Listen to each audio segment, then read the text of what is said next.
Tous les jours, nous consommons du café, du sucre, des céréales, du chocolat. Nous nous habillons. Quel est le point commun à tous ces biens que nous utilisons?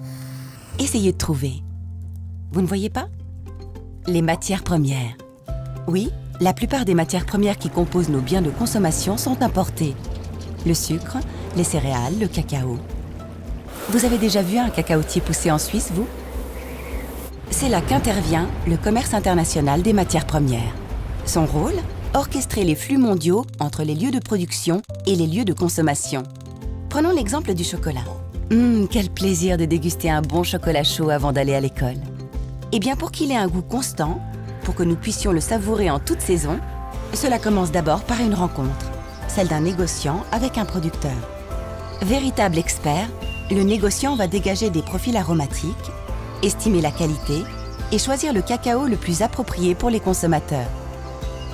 En fonction des demandes du marché, il va participer à des projets de développement, comme améliorer la qualité des plantations, rénover des habitations, construire des écoles.